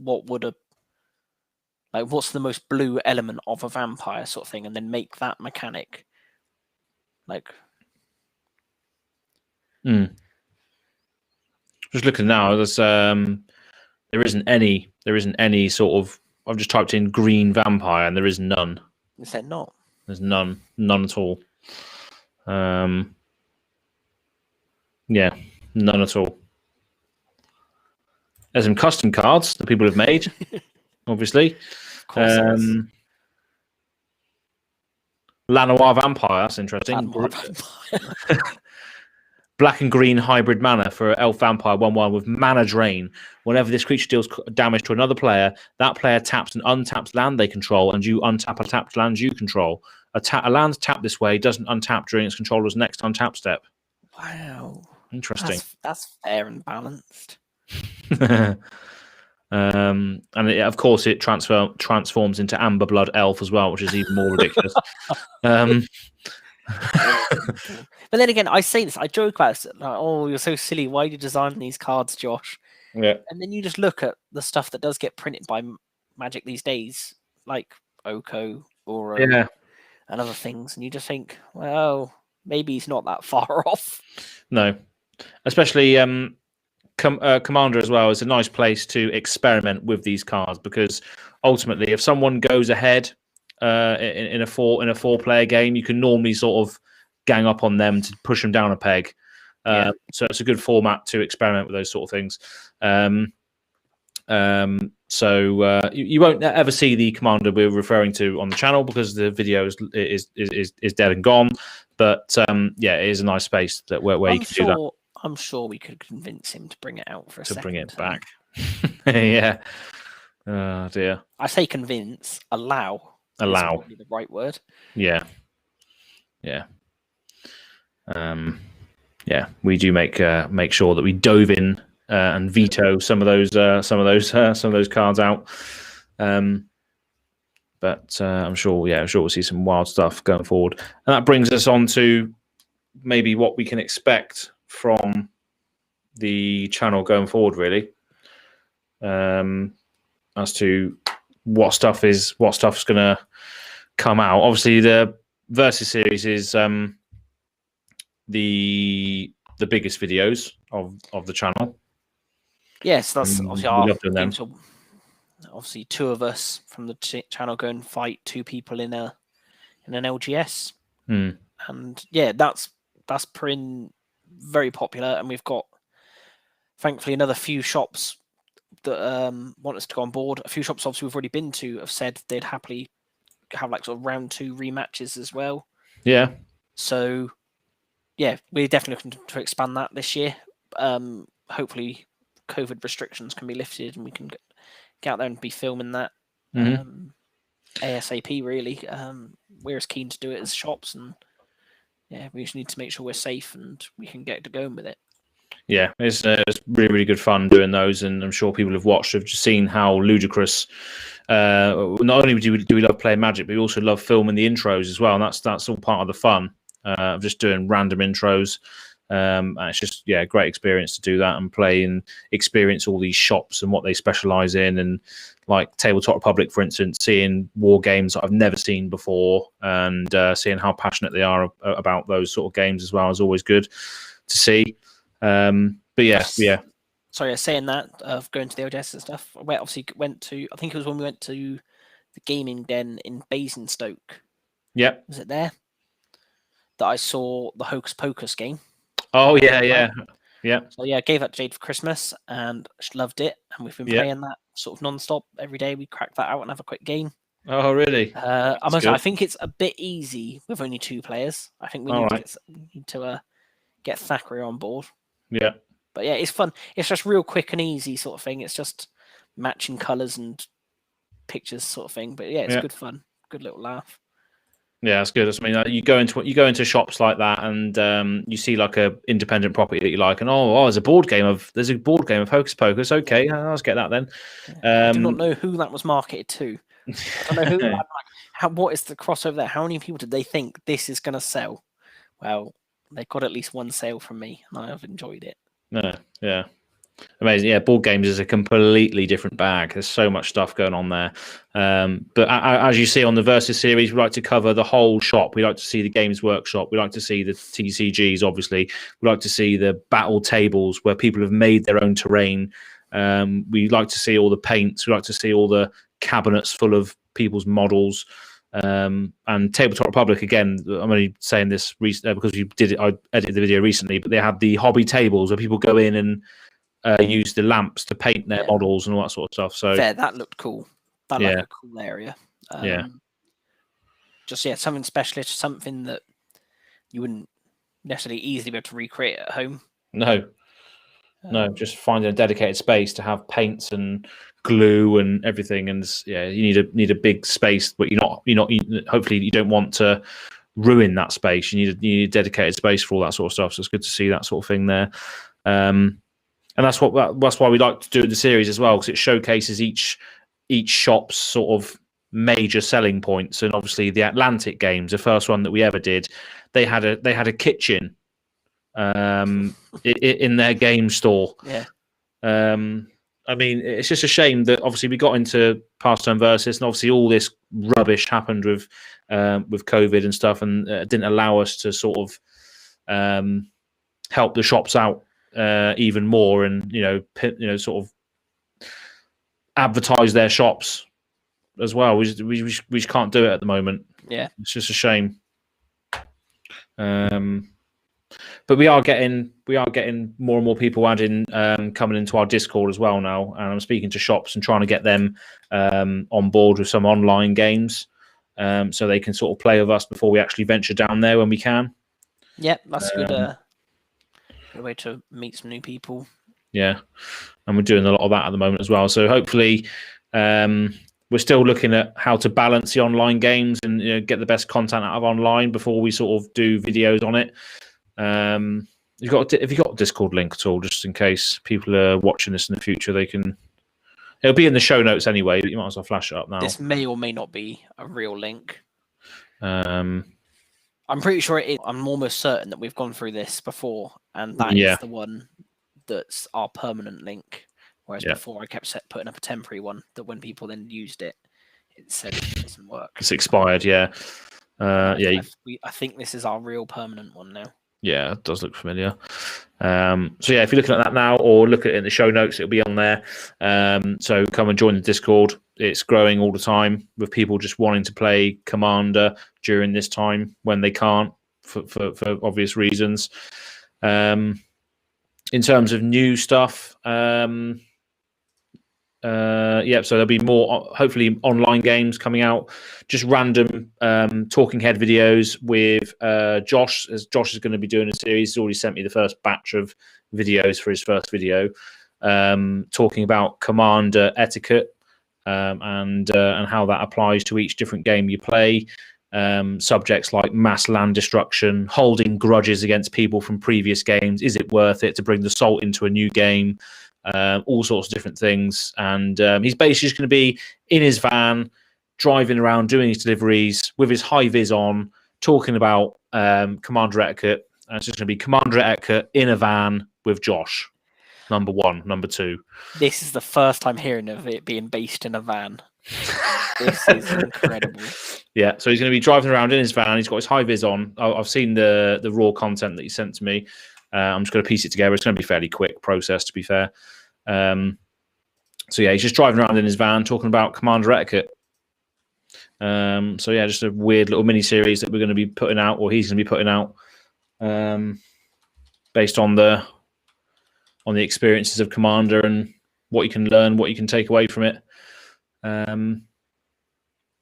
Yeah, so it should be interesting. And then obviously, once sort of our local areas, our sort of Swindon areas, and that can get back together, and when people are happy to do so, we can start doing more live tabletop gameplay episodes as well, just produced better than they have been before. So yeah, just expect to see all that sort of stuff again. Who knows? We could even do the podcast together. Yeah, podcast together. Yeah, that'll be good. But I don't really know how we do it now with our setup. But anyway, we could adapt. Oh yeah. We just need to get another one, maybe another one of these things, and then just have one each. Does that work? Do the computers understand that? I don't know, Aaron. Yeah, I'm looking at my OBS now, and the things do say audio. Yeah, so mic auxiliary audio, microphone, toner, and there's 4 other inputs that the OBS could potentially pick up. So I reckon it should be fine. That's clever of it. Yeah, so stay tuned for that. Anything else? I know the sets look really, really strange going forward, but is there any sort of inklings as to where the story's going with Magic? Because obviously they said that's going to improve. Yeah. Way. I don't know, to be honest. I still can't see the link. But then we have seen Magic in the past. They do put very small links into things that aren't immediately obvious. Like when they said about Kaladesh had this big transformation period sort of 60 years ago. Turned out that meant the mending. That was their clue that the mending happened 60 years ago. Just no one really put 2 and 2 together. And they had... they put lots of just little sort of clues through. The Ozolith going wrong. and people have assumed it's Oko. I don't think we've had any hard evidence there, but there's a link to that. But we're waiting to see sort of why he would have done that. Maybe. Yeah. Is there was there a real reason to it, or was it just I can do this, so I might as well? And will we again build up to another Bolas World of War of the Spark-esque finale again somehow? At the moment, we don't know. Like, we just are not getting enough information.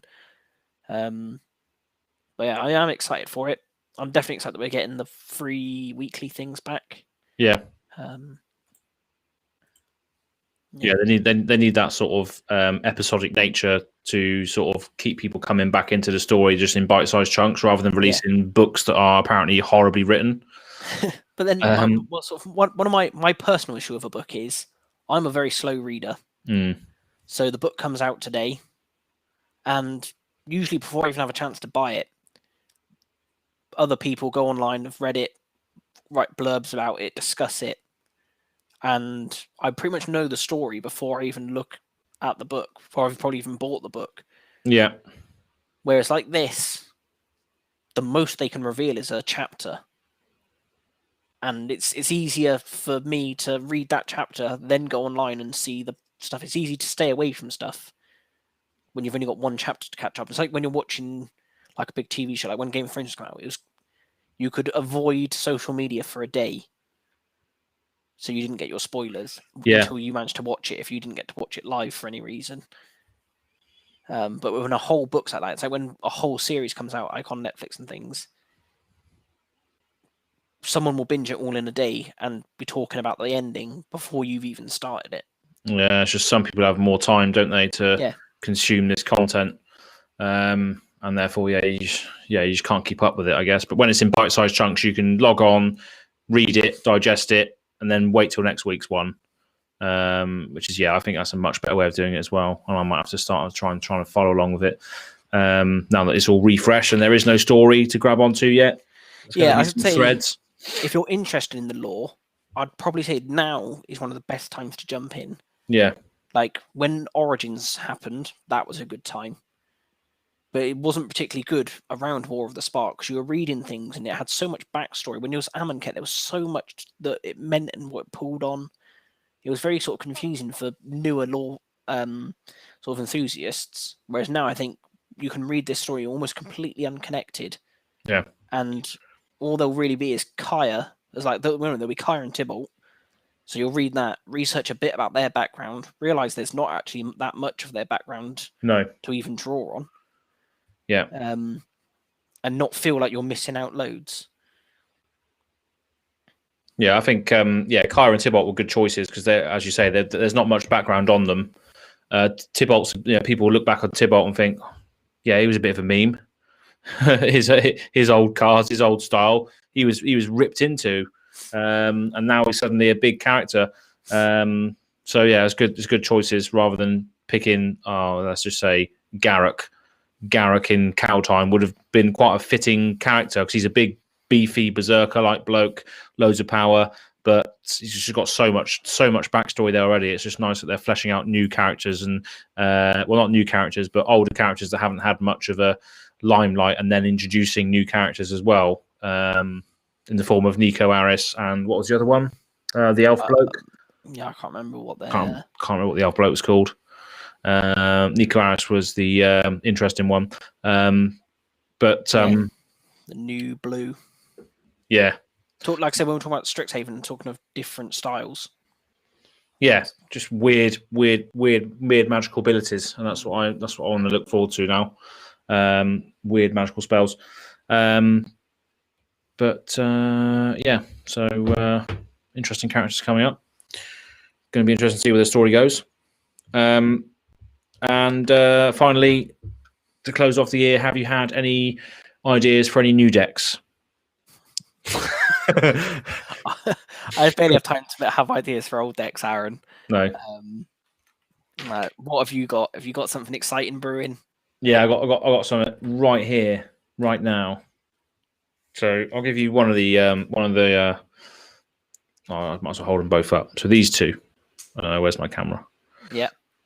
So you got, first of all, you got the they're both from Commander Legends, and their commander color identity is Boros. So you got one red commander and one white commander. So the red one is Rograk, son of Rogar. So this is the kobold that costs 0 mana to play. So his color identity is red because there's a little red dot on his thing to give him his color because he doesn't have a converted mana cost. Yeah. Legendary creature, Kobold Warrior. So he's a 0/1. He has First Strike, Menace, and Trample, and Partner. So he's hard to block. He can block fairly well because he can hit them first if he's pumped up, and he tramples excess damage through. So it's absolutely perfect for stacking on some Voltron strategies onto him. And then we've got this one, Arden, Intrepid Archaeologist. So this is a legendary creature, Core Scout. So we love the core. White and 2. And he's a 2/2 with partner as well, so he can partner with the kobold. At the beginning of combat on your turn, you may attach any number of auras and equipment you control to target permanent or player. So take that, Halva. Take that, Halva. This is the best. I'm going to do a deck tech on it, but this is the best Boros equipment commander strategy you could use because it just cheats all of your equip costs on one commander, and you just target kobold to get them all. Yeah. So Colossus Hammer is a one drop equipment that gives it +10/+10 and loses flying. So you could potentially on turn 2, if you get some good mana drops, you could play Rograk for free. You could then play Colossus Hammer and then play Arden, and then suddenly on turn 3 you have a 10/11 First Strike Menace Trample because you've attached a Colossus Hammer for free. Smashing. Brilliant. Yeah, I think it's probably the best combination you can have for Boros equipment. I'm going to do a deck tick on it soon, but it still suffers a little bit with obviously card draw and ramp, but it is fairly low to the ground, and obviously it lends itself well to the fact that the kobold costs no mana. So you're always going to have a really, really cheap target that you can throw your equipments on. Do you want an easy win? Go on, then. Have you got grafted exoskeleton in there? Oh, is that the infect one? Yeah. I don't have it. 4 mana equipment. Equipped creature gets +2/+2 and has infect. Oh, there we go. That's one. But when it becomes unattached from a permanent, you sacrifice that permanent. And fair, its equip cost is only 2. So it's not even that much to pay if the worst were to happen. I swear there's another one as well that gives it infect. What is the old infect called? Can you remember? It's when it just dealt poison damage. Because it used to be separate. There was like Wither and one that did poison. Well, yeah, just combine it into infect. I thought it was just infect. In fact, there was another word for it. Well, it was definitely poison counters, but I'm not sure whether there's an equipment that does that. Yeah, grafted exoskeleton's a good one. Didn't think about that, to be honest. But yeah, very, very, very, very surprised at how well this deck plays. I was never really a fan of white cards, but now I realise they are very powerful, especially in equipment. There's just so many ways of tutoring equipments and getting around equip costs. So there's some pretty good additions recently as well with Commander Legends like Arden and Armored Sky Hunter and what have you as well. But yeah, very, very proud of it. Very, very looking forward to playing it some more. And I think it will be a good versus deck to use as well because it's very aggressive. Yeah, I think, I like the sound of it. The sort of the tricklings of information I receive. Yeah, I think it sounds like a fun deck. Yeah.